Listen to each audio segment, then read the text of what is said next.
斎藤豊作の作品夕映えの流れ。黄昏の川辺に立つ眼差し夕映えの竜は、斎藤豊作が東欧後に帰国し、油彩画家として新たな境地を模索していた時期の代表作である。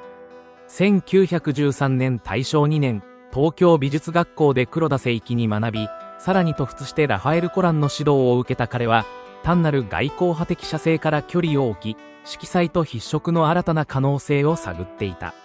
そこで出会ったのが、フランスの画家アンリ・マルタンの点描表現である。新印象派という言葉でくくられることが多いが、斎藤の点描はスーラやシニャックのような科学的色彩分割とは根本的に異なる。工学理論に忠実な均質の点ではなく、感情と視情に寄り添う短い筆色を装飾的に配置し、画面全体に呼吸するようなリズムを与える。そうした技法が、夕暮れの川面を包み込む柔らかな光と、水の流れの緩やかな揺らぎを豊かに描き出す。制作背景パリから持ち帰った光と感情。斎藤がパリで出会ったアンリ・マルタンは、点描法を用いながらも、自然の情感や詩的空気を表現することに重きを置いた画家であった。彼の作品は、色彩が単に分割されるのではなく、一つの音楽的な和声のように画面を満たす。その影響は、夕映えの竜において決定的であり、斎藤の点描はマルタン流の情感をはらんだ筆色として日本に根付いた。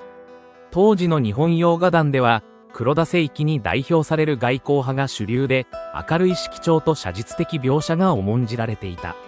斎藤はその枠組みを超え、色彩の調和を通じて自然の内面性を表すことを志した。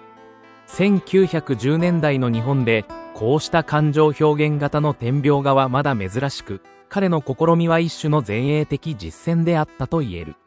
構図静かな流れと時間の凝縮。夕映えの竜は、横長の画面に川の流れが緩やかに横切る構図をとっている。遠景から中景にかけては川面が広がり、地下影には水面に反射する光のきらめきが繊細に書き込まれる。視線は自然と画面中央から右奥へと誘われ、そこに沈む夕日の存在を暗示する光の帯が走る。特筆すべきは、この画面が動きと静けさを同時に内包している点だ。水は確かに流れているが、その流れは穏やかで、むしろ時間がゆっくりと凝縮されているように感じられる。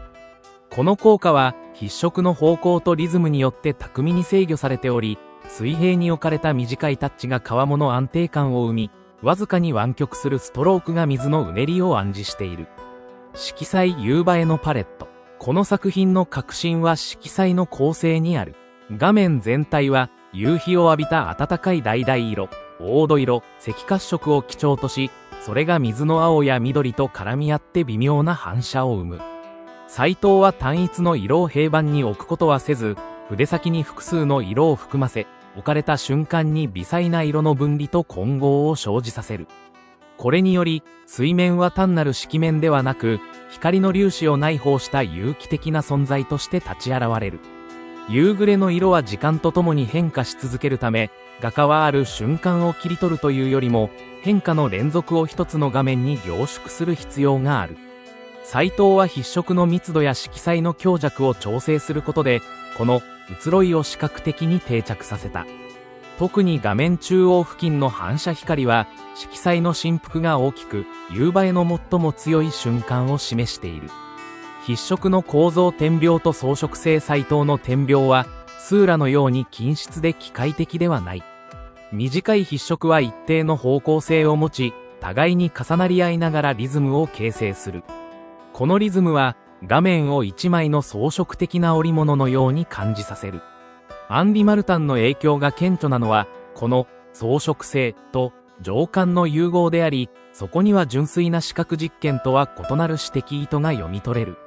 また、筆色の間隔や長さは場所によって変化しており、地下影では密度が高く、遠景ではやや荒く置かれている。この遠近の筆色操作によって、空気遠近法的な効果が自然に生まれ、川面の奥行きが感じられる。自然描写を超える象徴性。夕映えの竜は単なる風景画ではない。夕映えの川というモチーフは古来より時間の流れや人生の無常を象徴する題材であり、ここでもその象徴性は色濃い。流れる水は不可逆的な時間を、夕日は一日の終わりと人生の黄昏を連想させる。しかし、この絵は悲哀よりもむしろ安らぎをたたえている。流れは穏やかで、夕日の光は川面を優しく包む。そこには、自然と調和する時間感覚、そして終わりを迎えることの美しさを肯定する眼差しがある。斎藤の点描は、その感情の微妙なニュアンスを光の粒子として画面に封じ込めている。七道時代との比較と位置づけ。1910年代の日本洋画では、黒田清輝や岡田三郎助らの外交派、また岸田流星のように内面的リアリズムを追求する画家が並立していた。その中で、斎藤豊作の情感的点描は独自の位置を占める。彼の画風は、印象派の需要という大きな流れの中で、新印象派の科学的側面を柔らかく変容させ、日本の自然観と融合させた例と言える。また、夕映えの龍は、単に技法的な試みとしてではなく、画家の感性と風景が共鳴した結果として成立している点で、後年の日本近代風景画にも影響を与えた。特に、光と色彩を感情表現の道具としたアプローチは、戦前の風景画家たちにとって新しい可能性を示すものであった。鑑賞者への作用この絵の前に立つと、まず感じられるのは静けさである。しかし、それは停滞ではなく、ゆったりと流れる時間の静けさだ。地下影の細やかな光の粒は、目を凝らすとゆらゆらと動き出すようであり、円形の淡い色調は、夕暮れの空気が肌に触れるような感覚を呼び起こす。鑑賞者はこの画面の中で、視覚だけでなく、聴覚や触覚に似た感覚も呼び覚まされるだろ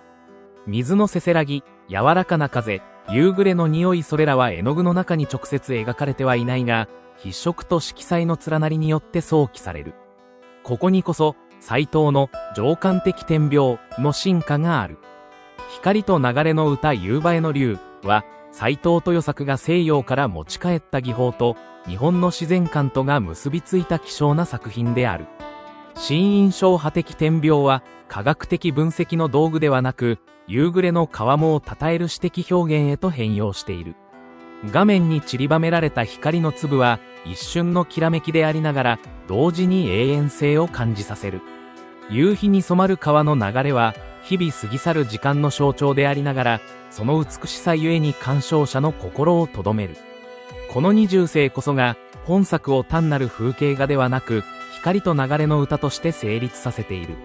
1913年という時代、斎藤豊作はここで、西洋からの学びを単なる模倣に終わらせず、自らの感性を通して昇華させた。